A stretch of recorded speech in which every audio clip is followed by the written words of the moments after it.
Hey, just a quick note to say thank you for joining me on this episode. If this is your first time or you're a regular listener, please take a minute and rate the show on your chosen platform. A short review helps every show to be more visible to new listeners and provides them with value. So, thank you for being here and for helping out. Thank you.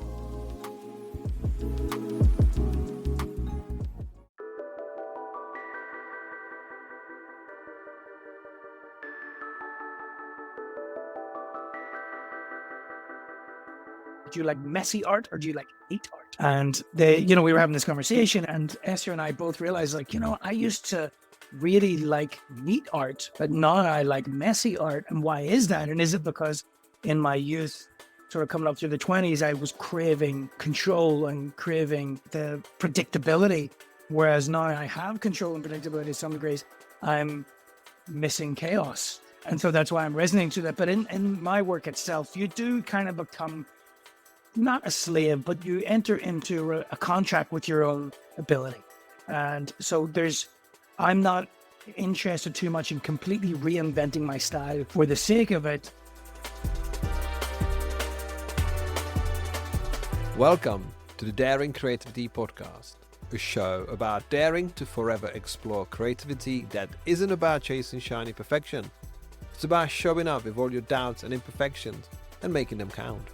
It's about becoming more of who you already are. My name is Radim Malinic. I'm a designer, author, and eternally curious human being. I'm talking to a broad range of guests who share their stories of small actions that sparked lifetime discoveries, taking one step towards the thing that made them feel most alive. Let me begin this episode with a question. Are you ready to discover what happens when you dare to create?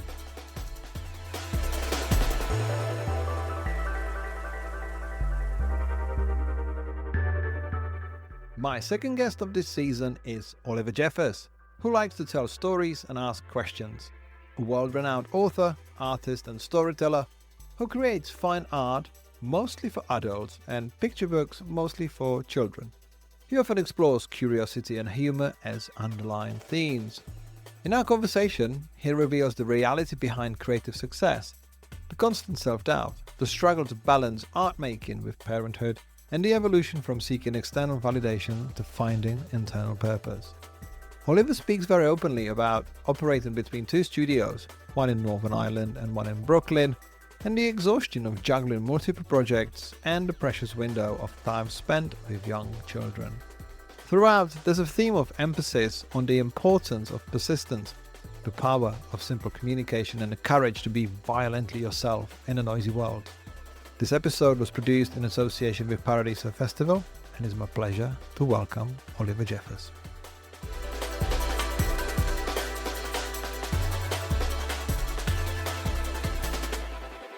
Hey Oliver, welcome to the show. How are you doing today? Thank you, Adam. I'm keeping all right. Thank you.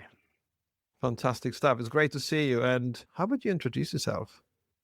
How would I introduce myself? An artist and a storyteller and a spokesperson, I suppose. So primarily known for children's books, but equally known in different realms for the fine art gallery work, some large-scale public sculpture work, and then just being very outspoken on the issues of conflict, disunity, climate, social justice, things like that.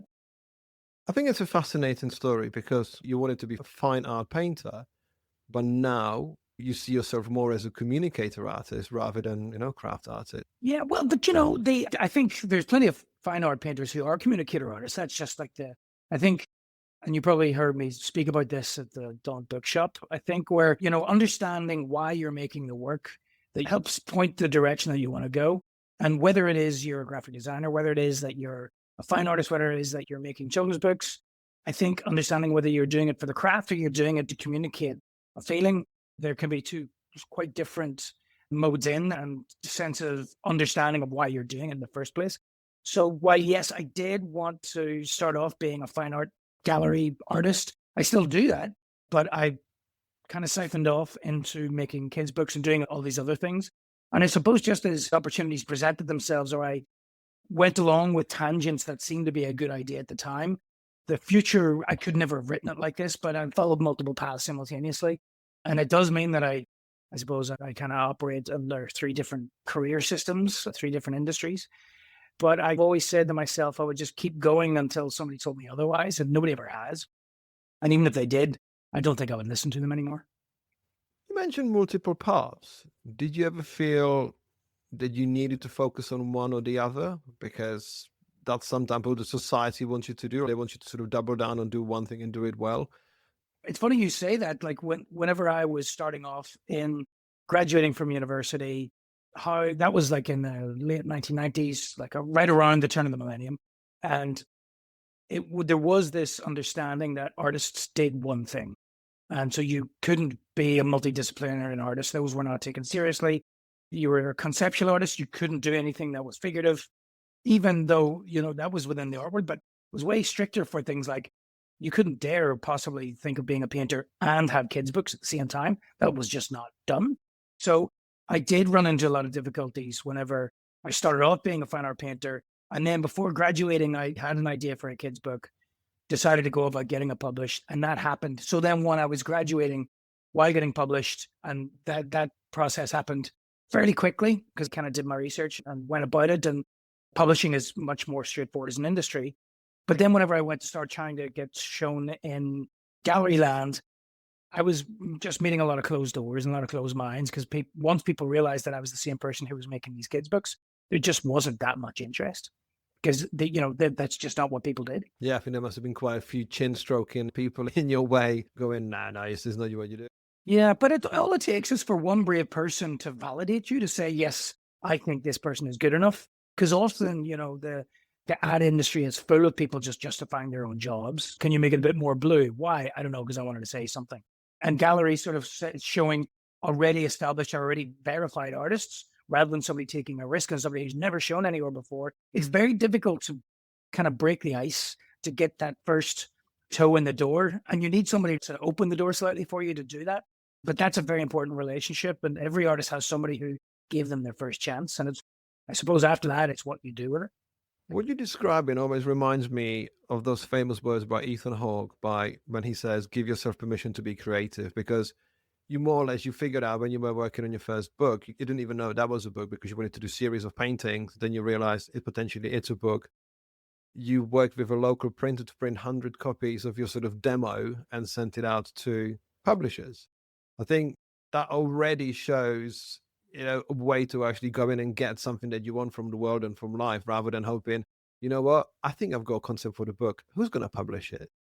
Look, there's a lot of people with a lot of bold ideas and bold ambitions. And I think there's something that's happened where the Hollywoodification of, if you want something badly enough, you deserve it. And people operate on that mantle that, no, I really want this. So therefore, somebody is going to give it to me somewhere along the road. I deserve this.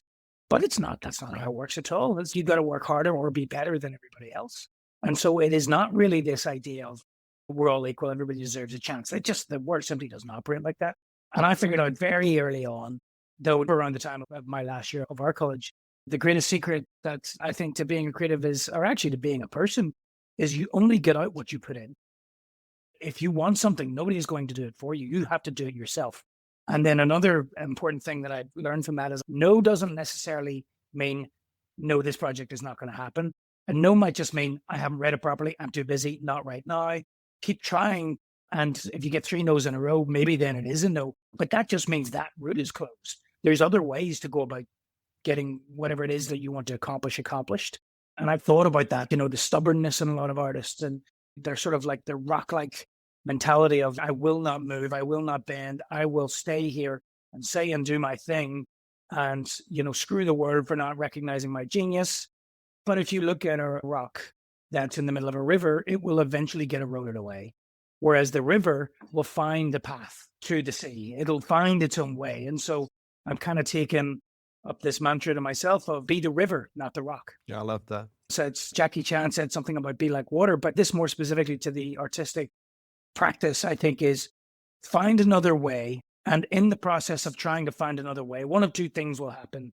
One, you will find another way, or two, you'll become so much more interested and infatuated with another project that the trickle will die in the field somewhere and you won't even remember it. You'll just move on to something else. So it's not rejection, it's evolution. Oh, absolutely. I think we live in this sort of mirage of opportunities that, what you see online sometimes can seem like an opportunity. It was very easy to sort of join the dots from the start to finish. But yeah, no, and when you're looking online as well, it's all you see is what other people have accomplished. People don't traditionally post all of their failures or all of their bad days or all of the things that didn't work out. It is this unrealistic view of their lives that's been completely edited with the idea of stroking their ego. But when you think about it, like, we don't, even in personal lives, we don't always share the failures or the things that didn't go well with a broad range of people. Like, we've got our partners, sometimes we got our closest friends, and usually those are the ones who hear about the things that didn't go well. But I think that there's something sort of societal in that way, that it takes a courage, it takes guts, and takes almost sort of self-acceptance to say, you know what, things are not going well.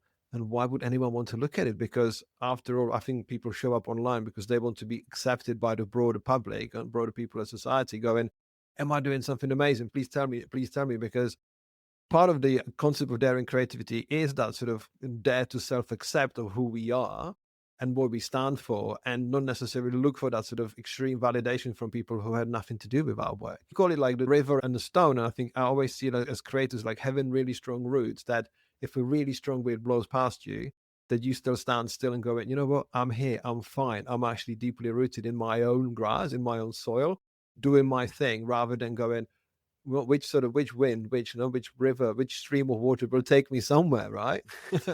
Yeah. I suppose my analogy works if you know what it is that you want to do, whereas your analogy works for just being a person. Yeah, because I think we once said that it took you a long time to self-accept yourself for what you were doing, because I'm trying to work out, well, I think we'll try to work out, where did the first children's book actually come from? Because fine art painting and trying to catch a star are not always the closest two topics to one another. We'll be back after a quick break. This episode is brought to you by Lux Coffee Co., the first creative specialty coffee company building a platform to shine the light on emerging global talent with a mission to make a positive impact on the creative industry and beyond. Lux Coffee Co. offers exceptional coffee sourced from around the world through ethical and sustainable practices, and you can discover the current range of signature blends and single origins, coffee hardware and accessories, along with exceptional apparel at luxcoffee.co.uk. You can use the code PODCAST to get 15% off your first order.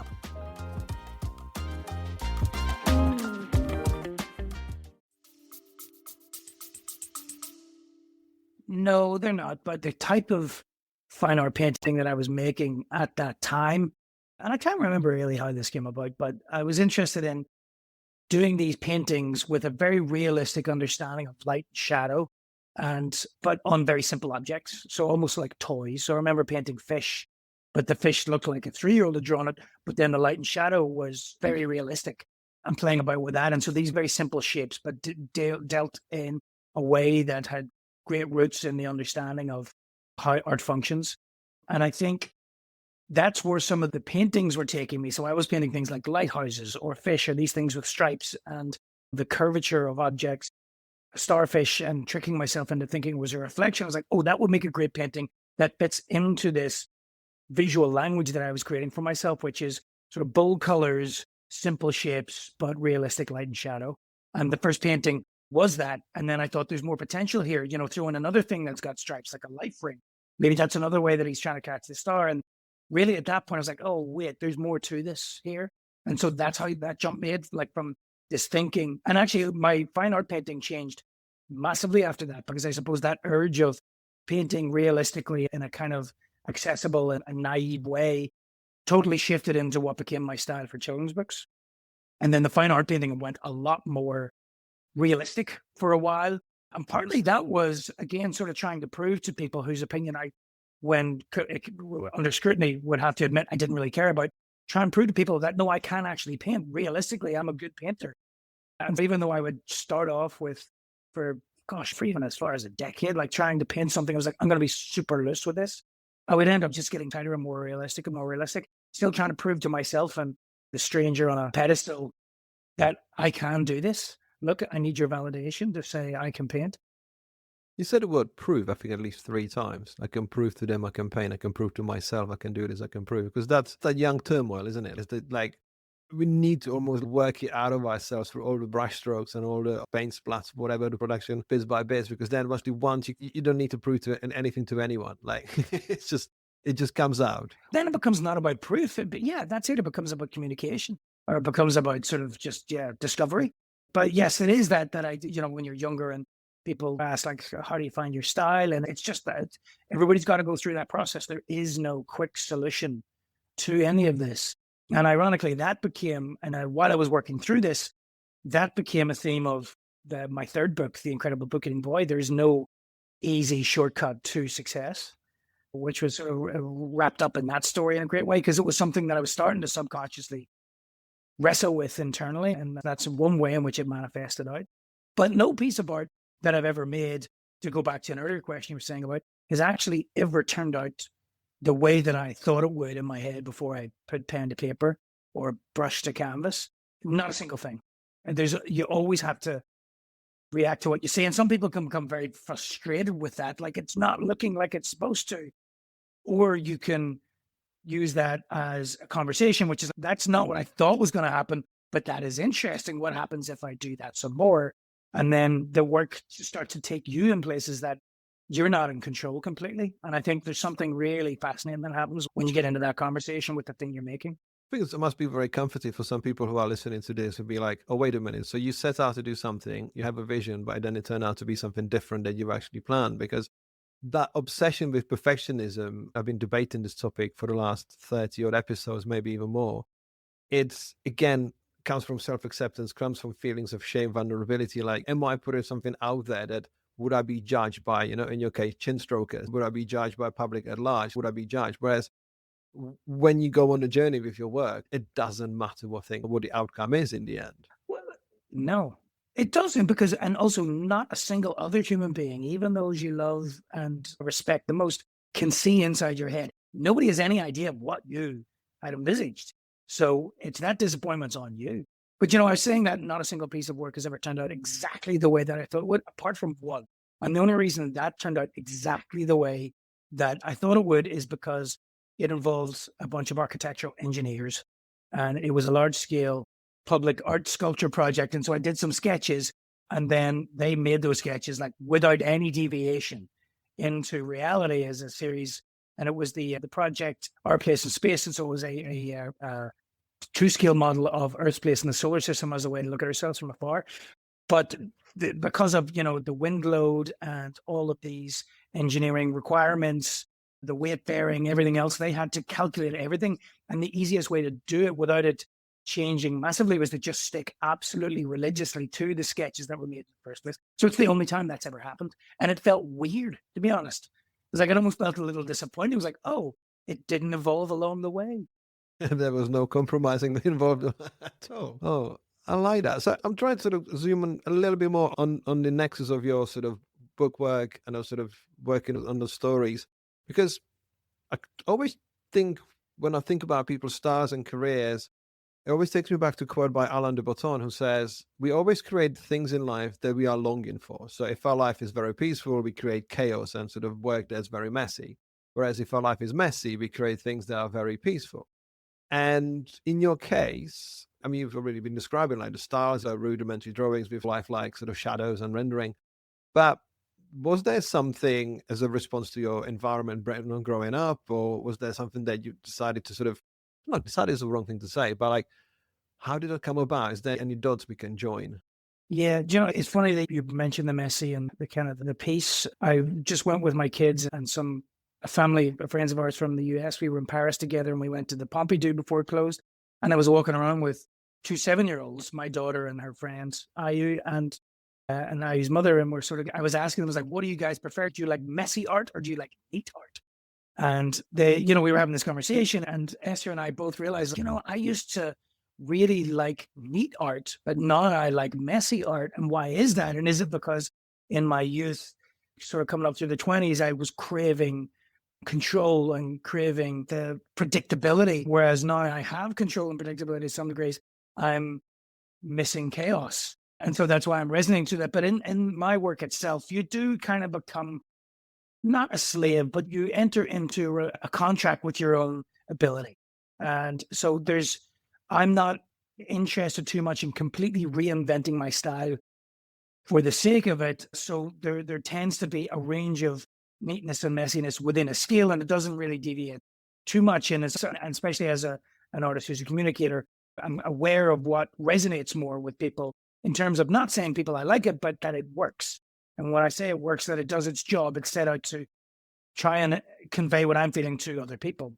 And with Alan the Bottoms one, I suppose you'd have to examine why he was making the work in the first place for that. But to answer your question that you originally posed, a lot of people, because of my books are all about loneliness and friendship and sparse open landscapes, assume I was an only child. I was like, no, I grew up in a small working class house with 3 brothers and a dog. And it never occurred to me until 10 years into making books. I was like, maybe that was my craving for peace, for calm, for openness, for a space to be alone. And I never noticed it. Yeah, it's interesting how we got there because, there's something that comes out of us, whether we like it or not, because you get artists or designers or creatives who produce the most stunning, multi-layered, intricate pieces of work, but the inspirations are just like black and white, one dot on a piece of paper. Like, the inspiration sometimes and the output is totally vastly different. And I can speak from a personal sort of experience when I was an illustrator, because of looking for self-acceptance, I just added every single layer because I could, even though I like things that were more very minimal, but very geometrical. And I think that's just the way, like, was there a level of expression that I was longing for, even though the stimulus is totally more digestible. But that, knowing when to stop is half the battle. Whenever you add lots and lots and lots of things in, it's like Marvel superhero movies tend to do that. It's just everything is just big and brash, and to the point where you just can't see anything anymore. And I remember in design in the late 90s when Flash websites came out and Photoshop was sort of in that first splurge of accessibility. I remember hearing a phrase called the Mariah Carey syndrome in design. And it was Mariah Carey has a 12-octave range and will not sing a single song without using all 12 octaves. And the moral being that just because you can do something doesn't mean you should. I like that phrase. I mean, I've heard it first used with even just with things like web design. Just because you can use all the features on a website doesn't mean you should. So on the record, I went to see you a couple of weeks ago. I think it was maybe 2-3 weeks ago. I saw you doing your conversation for your latest book, celebrating the work that you've done so far. And you were giving quite in-depth answers about your processes, about how you think, how you work.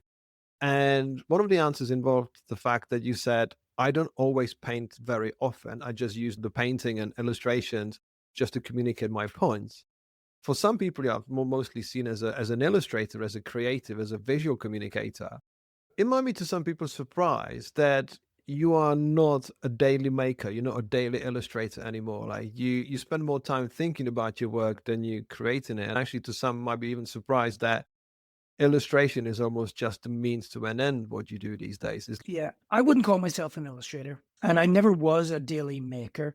The names to describe what I do, it's always something I've sort of struggled with because nothing really neatly fits the box of it. So yes, I'm a painter. Yes, I'm an artist. Yes, I'm an advocate. Yes, I make books, but there's a talk that I give and I kind of try to come up with, hilariously show the difference between illustration and art. And so I wouldn't really be a gun for hire for other people. Although in saying that, I've done more projects like that recently than ever before, but mostly just it's because it's things that I believe in and that I want to be involved with. The Brooklyn Museum or Greenpeace or the New York Philharmonic. But these aren't like jobs that I would have an agent who's out going looking for work for me. I would almost always say no to client work, and 99% of what I do is self-generated. But the difference between publishing and the experience that I have with commercial illustration, whether that's advertising or in editorial, these are some of the differences that I see between art and illustration. And you're solving somebody else's problems, whereas with art, you're creating your own problems to solve. With illustration, you agree a fee before you start the work. And with art, you make something and then you try to figure out how to make a fee from it. And with illustration, somebody is going to give you the thumbs up and okay the job. Whereas within art, you will forever marinate in existential self-doubt. I actually have that quote here in Art, You Marinate in Your Existential Self-Doubt, which I loved it so much when you said it the other day, because it's like existential self-doubt and marinating in it is pretty much what 99.9 people do generally in everyday life. It's just some of us just decide to actually put it in a visual form for others to see. Yeah, and from the outside looking in, I guess people see me as a success, but there's still days where there's still weeks sometimes where I'm not. I don't know. What am I? Who am I kidding? Am I? Can I really keep going? Is this? Am I washed up? Is this over? Am I good enough? Completely, yeah. And then there's sometimes where a few things click into place, and it's, oh yeah, this is good. I enjoy this. This is why I do this. Can we zoom in on those few words you just said? Sometimes I don't feel I'm good enough. Sometimes I feel washed out. I mean, again, from the outside in, people looking at your world and going, does it even need to work? And it might be, it's the good enough thing is, and I suppose there's a few other layers of things thrown in on top of that, which our life was sort of turned upside down about 4 years ago, whenever we went traveling with our two kids. They were both born in Brooklyn. Well, one was born in Brooklyn. They were both born in New York. One was born in Manhattan. One was born in Brooklyn. My studio was there, 3 full-time employees, my wife and I, because they're operating on gallery shows, operating on large installations, operating on children's books, public speaking, all these things. Then we thought, right, let's travel the world before our kids start school. So we're going to take a year off and we're going to travel. And we rented out our apartment for 2 years to someone, and we got on a boat and we went across the Atlantic, and we got about 4 or 5 months into this year off, and COVID hit, and our apartment had been rented out and we had nowhere to go. And so we ended up back in Northern Ireland. And that's where I'm speaking to you from today. And there was a lot of turmoil and unsettledness to that, which is figuring out, what are we doing? Are we living here? Are we living there? My main studio is in Brooklyn. All of the people who buy my work, collectors, all of the connections and my network is there. And so trying to find a balance between deciding ultimately that it was better to raise the kids in Northern Ireland around family and in a place where the politics, believe it or not, I never thought I'd be saying that anywhere Northern Ireland was safer and better for kids than anywhere USA. But it just became clear that this was going to be a better place for them. But so trying to juggle that, being a parent in a place where I then leave every couple of weeks to go and just try and bang out a whole bunch of work. And so this notion of being super productive for 2 weeks and then sort of being a parent for the rest of the time, and having to used to working whenever momentum was striking and just following something through an open road, to then suddenly, actually my work hours are only really from 9 a.m. until 3 p.m. when the kids come home from school. And then looking at my to-do list on Wednesday and realizing I still haven't got through half of what I was hoping to get through on Monday, and it's Wednesday. And so all of those frustrations and sort of trying to stay on top of those. And then in the middle of that, trying to find a place to work where it felt like I was making for joy rather than this pressure just to get things crossed off the list so I can get on to the next thing. So did I get it right? Do you still do you commute to New York to do some work? I have 2 studios now. So there's this in Northern Ireland, this one, and I would tend to do a lot more of the sort of long-term planning and the large-scale work and the operations and any of the merchandise that we would do and make books here. And then the Brooklyn studio I would hold court a little more there. So I would hold dinner parties with politicians and activists and scientists and other artists. But that's also where I would do the experimentation work and just like talk into the night over a bottle of wine with other artists about the state of the world, about art, and then just lose myself on a canvas for 10 hours in a row. So that's where all of the melding of ideas comes into play, the experimentation, the play, the curiosity of it all comes in. And then it's just a lot more easier to almost think of admin and production from this other studio. It sounds wonderful. And it also sounds, well, some people would be... It's tiring. It is. The balance of it is lovely, but it does become exhausting. See, this is what just happened. I thought this sounds lovely, and you say it's tiring. Because we like the idea of, okay, well, as a fellow parent, if you get 3 or 4 hours of work a day, you're winning, because you want to be in your kid's life. I mean, it was unimaginable even 10 years ago for me. It was like, 16 hours a day. That was not enough. And now you're like, I've got 4 good hours. That's enough. And I've been having this conversation. It was like, this is really difficult. but then being aware that this is only a very short window of time. Because then my brother's kids are 15 and 17, about to be 18, and like they're already gone in some ways. And so he's got all his time back. So it's this little window that you get with these growing human beings that, to really the foundations of your relationship are being established. And so I've learned to not take that for granted. Yeah, I think that realization is, I think, one of the biggest gifts of our lives because, as you said, I mean, somebody once said, in fact, there was a question that my wife asked her business partner. She said, "You got older kids. Does it ever get easier?" She said, "It doesn't get easier, but it gets different." That it doesn't get easier, it gets different. And it's amazing. So I was like, it doesn't get easier, it just gets less hard, which I somehow made sense to me whenever they said this. Yeah, because when you think about it, it's pretty much also a good metaphor for creative life. It doesn't get easy, it just gets different. Like, I think we live on that pretense. We want to get to the point where everything's working. You spend, let's say, 10 years, 15 years working on your little sort of creative empire. Now we're going to take a deep breath and enjoy the ride for the rest of the time until we go into the sunset. Whereas there's no such thing as end of problems. I think there's always an obstacle. There's always something, because we live in this dissonance thinking, oh, I wish it was easy. I want to enjoy this. But when it gets really easy, we go, this is too easy. Like, where is the challenge? Where is something that actually grinds at us, right? Yeah. That balance between challenge and joy that's the sweet spot, isn't it? And I think it's important to, when you're in the moment with a piece of work, it was like, yes, this is working and I'm enjoying it, is to allow yourself that pleasure just to relish in the joy of making rather than then thinking, okay, what's the next problem? Yeah. In one of my workshops I'm trying at the moment for the content of the book, there's exercises about being in the present moment and doing life audit. And I said in one of the parts, observe the number of positive and negative thoughts, because we think when we got negative thought, that's the end of us. But no one's ever said, I'm having way too many positive thoughts. Well, I need to stop this, because there's that balance between the two. So I have to say that I have discovered your work through Fate of Fausto. I was working on my third book of branding, and I was, as I always do, doing the research, or like just the top line research, like where would my book slot in? And I saw your book.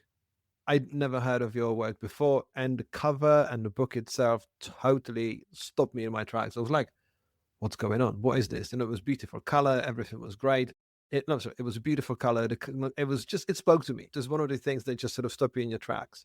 I bought the book on understanding it would be a book for my children. So I was like, hey, look, I've got this book. I'm really excited about it. And as you can tell, I was a lot more excited about the book myself than it was for them. My daughter was back then maybe 4, and I mean, she's 9, I think, if I got it right.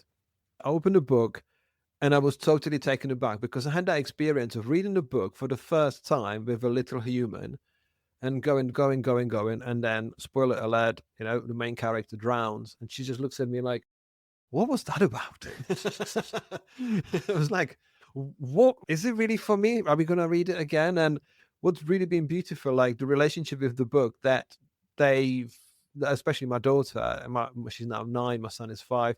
She really has a different relationship with the book and kind of gets more of the life aspect of what you wrote a book about and what you did with it. And when I've sort of been talking to you and I've obviously listened to some of your other interviews, you very much say you make books for yourself. There's no such thing. You're a picture bookmaker rather than children's bookmaker. I think you've kind of created your own sort of path, and you created that sort of amazing, how to say it, it's not juxtaposition, but like this amazing sort of amalgamation of various elements. It's like watching Simpsons, which is meant to be cartoon for kids, but it's actually for grown-ups. You've got all of these things where it's a cross-boundary storytelling that was absolutely fascinating. I've been a fan ever since. Oh, well, thank you. Yeah, it's I think that I always say that the books are for 0 to 99, and I've always thought that if you can explain a concept to a kid in a way, also to your grandmother, then you're really at the sweet spot of communication. Because I don't think the world needs to be overly complicated. There are complicated things that are happening, but if you keep stripping back to get to the core of the spokes of the wheel, so it were, I think you can do a lot more shifting of thought at that deep level than you can if you stay on the surface. And Fausto is one of those. And I suppose to clarify for your listeners that it's not a book about death. It's not a book about drowning. I mean, it was inevitable that he had to drown in this, but it's a book about our relationship with greed and our relationship with our environment. And it's only happened 2 other times where a story has just sort of presented itself to me all in one go. And it felt like an old story. It felt like a story that could have been told 100 years ago, 200 years ago, 300 years ago. And so with the process of making the book, I wanted to do it in such a way as that it felt like it honored traditional bookmaking techniques, because this is also the time when everything is going digital and not quite the same panic that publishing went through with their Amazon Kindle. And, like the book sales would go the way of CD sales because the middleman was being cut out. But even so, I wanted to honor the tradition of bookmaking. And so I made the book on a 200-year-old lithography machine in Paris, where it mixed the colors, and it took approximately 5 times longer than we anticipated, which was both, well, let's just say it was interesting. It involved me being in Paris a lot more than I'd thought. And so my family would come over and stay periodically, and they happened to be there waiting for me down the roads at the Notre Dame the day that it went on fire. But so the whole book was made there, and the end paper was marbled the way they used to for old books. We had David Pearson, the famous type designer, design the type based on an old letterpress one that had never really made it. That was sort of from the 1910s. And he type-styled the whole thing. These systems that have been around for a long time, and this to sort of convey the story, the ancientness of this fable that we never seem to learn from. I like that you said it's a story that could have been, written 300 years ago, because now when you've said it, you can see some of the characters, especially Fausto, looks like a man from, not particularly now, he looks like from someone with this sort of this bushy mustache and the way he dresses. Yeah, because of the year it came out, everybody thought I was making the book about Trump, which I was not at all, not even slightly. Actually, the book was written before Trump decided that he would run for office in 2015. And I had written that book, and then my son was born in 2015, and Trump decided to run for office, and the world was all suddenly getting angrier and scarier. And I thought, at that point, this book, there's a negativity to this book that is not normally, or an aggression even, that's not normally my style. And I thought the world doesn't need this right now, because I had come up with another concept for a book called Here We Are, which was a guidebook for arriving on planet Earth and just about the simple joys and beauty of what it is to be alive in the 21st century. And so I basically parked Fausto for 2 years while I made Here We Are.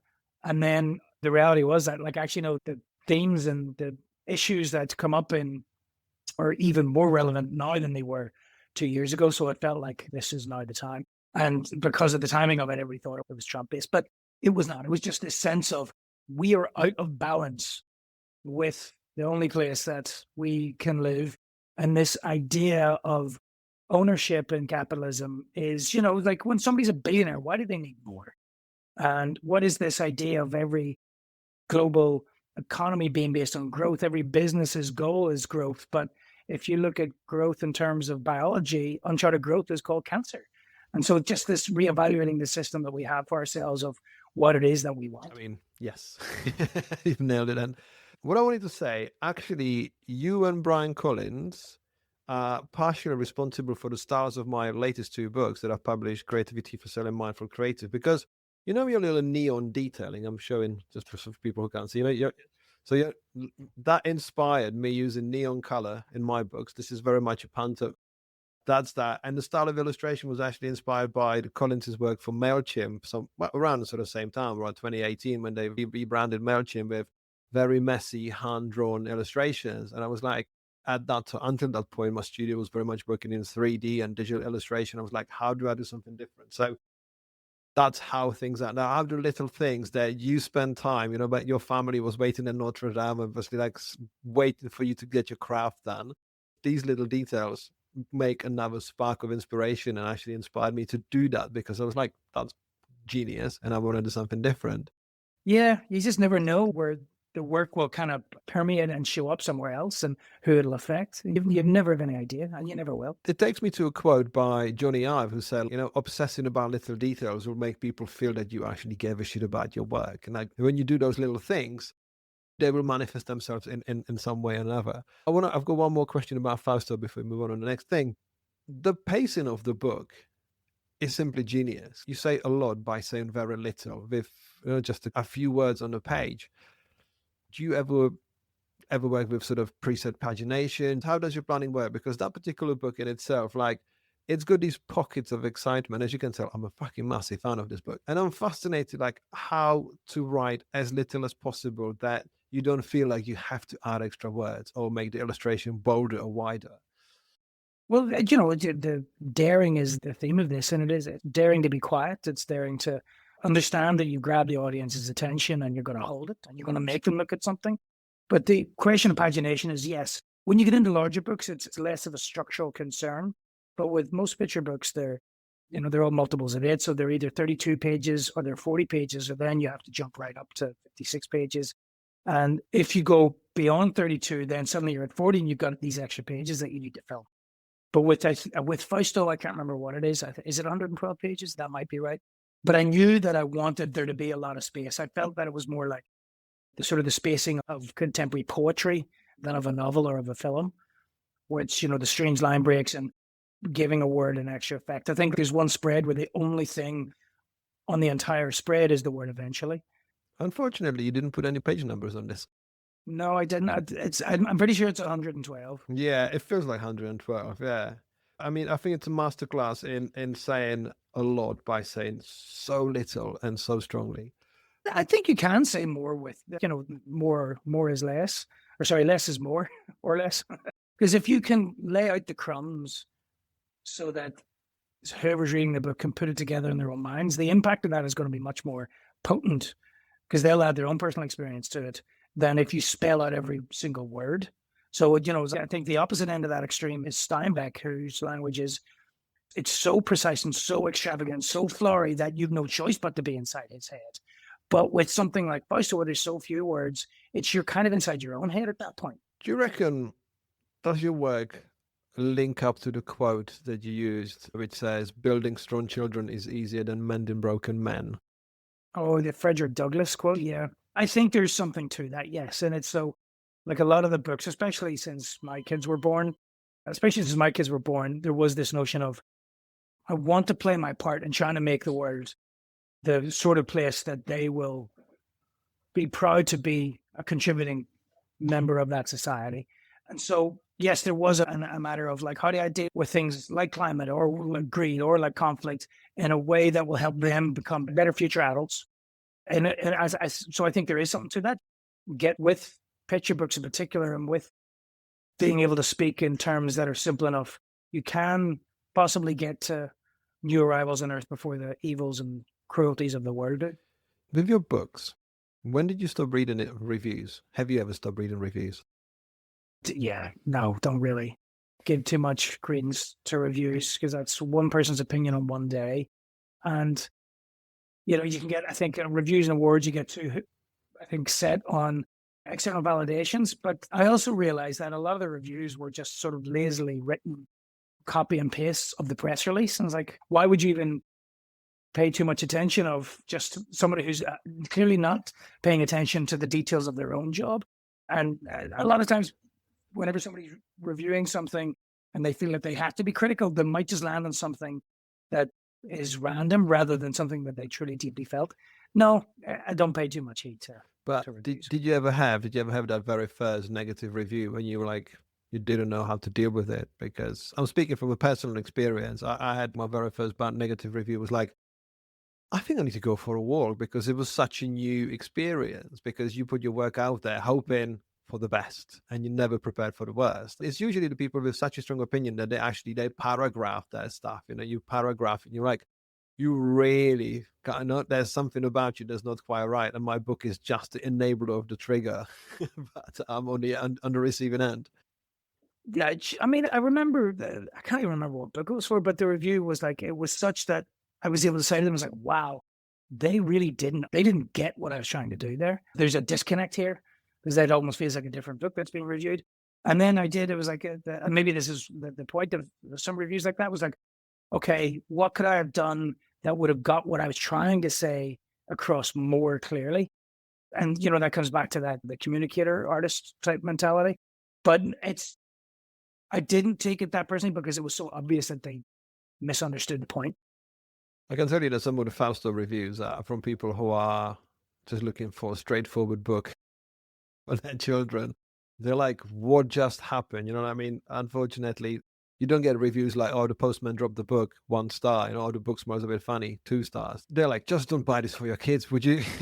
Yeah, you'll never make anything that's going to please all the people, but it's the people who do like it will say to their friends, and it works like that. But I do remember getting an email or a direct message on social media from somebody.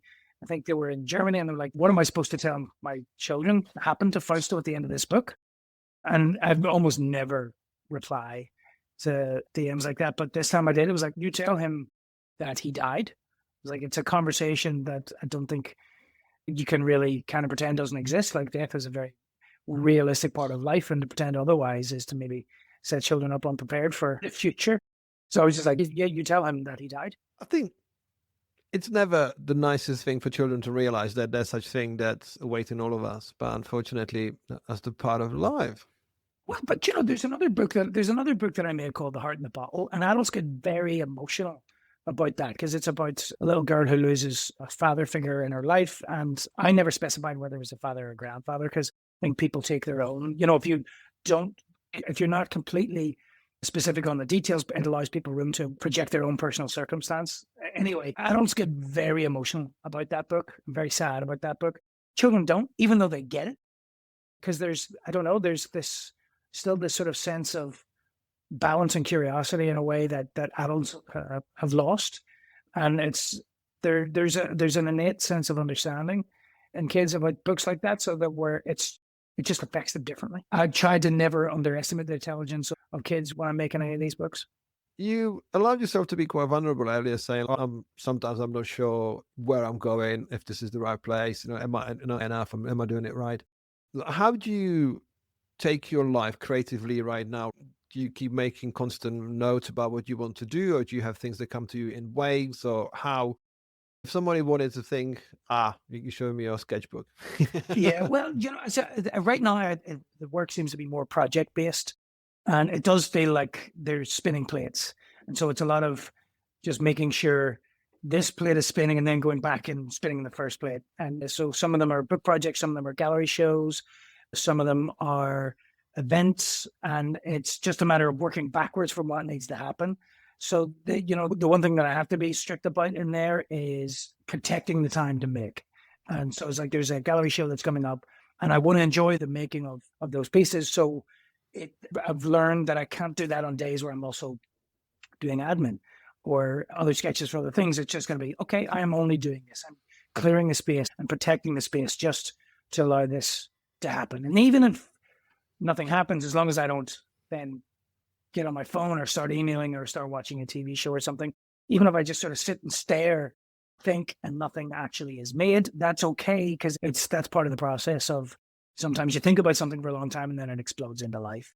But it's right now there's a lot of project-based stuff while also trying to take a little time off during the summer. So it's really quite calendar driven. I think you said, how do you take time off thinking?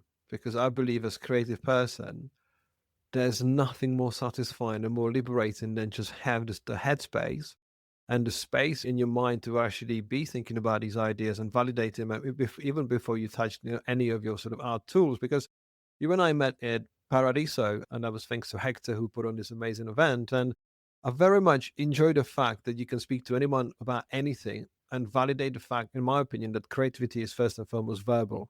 Like we used to say that, this image tells, 1,000 stories, or, image can, something like that, right? And obviously now we live in a time when you've got 1,000 words can create a prompt to create an image. However, is the way of how we can eloquently dance with our words and actually engage someone in their interest and excitement by actually explaining something, which almost feels like a movement, like something. Because I was sat there with David Carson, I was like telling him about all of this, and he's, well, I'm not convinced. And then he says, actually, people like my masterclass because and they were not designers. And I'm like, yeah, that's because you've told them what you think. And obviously you've made that connection verbally first before they could ever be fans of David Carson's work. So that thinking headspace, I think, underestimated at a younger age how much valuable that, because we are itching to get stuff done, whereas having the space to think is so valuable.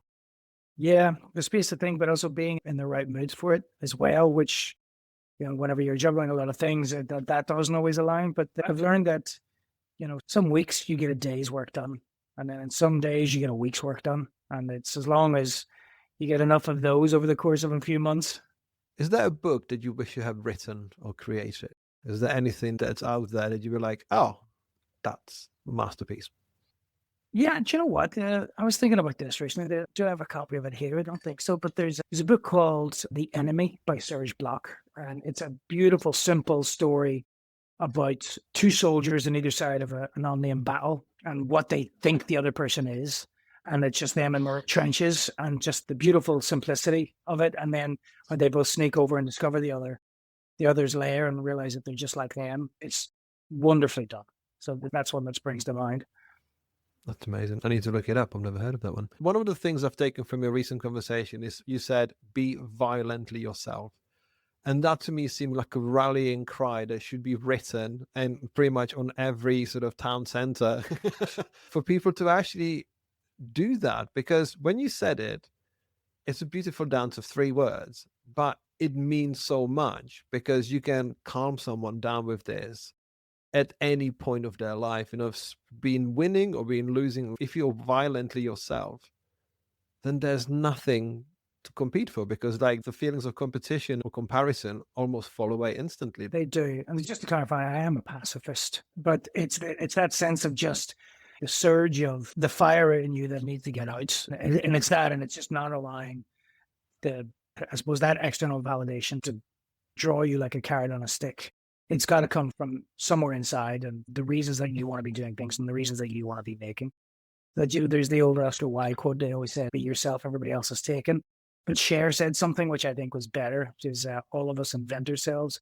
Some of us just have more imagination than the others. Would you say it takes a while? It takes a while to accept who you are and how you do things in such a noisy world? It definitely takes a while to accept who you are and how you do things. For some people, it happens sooner than later. Some people land into it through whatever set of circumstances that they do. For me, I was lucky to get to that point in my early 20s, but even then, there's still moments of self-doubt and moments of productivity. But it's, I suppose, that kind of very obvious center of self and the reason that I'm doing things hasn't changed. The direction which I go, that meanders across a range of places. So it's not like there's a direct star and there's a straight line to it, but it's the reason that I'm doing it that hasn't changed. That's fantastic. Well, Oliver, thank you for joining me today. I've absolutely cherished this conversation because you've allowed yourself to be, every color of human, which doesn't hold anything back. So I feel you're one of the most eloquent artists out there who makes the world of creativity and world at large better place. So thank you so much for what you do. Thank you for saying so. Cheers. Deserved. Thank you.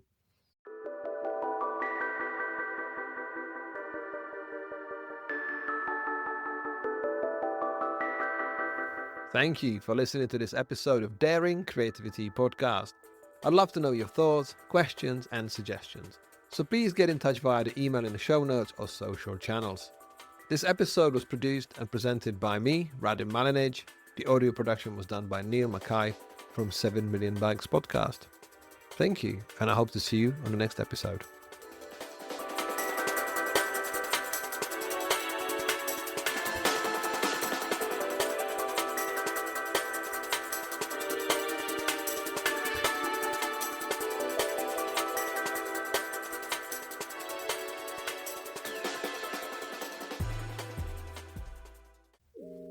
If you enjoyed this episode and would like more accessible resources to help you discover your daring creativity, you can pick up one of my books on themes of mindful creativity, creative business, branding, and graphic design. Every physical book purchase comes with a free digital bundle including an ebook and audiobook to make the content accessible wherever you are and whatever you do. To get 10% of your order, visit novemberuniverse.co.uk and use the code PODCAST. Have a look around and start living daringly.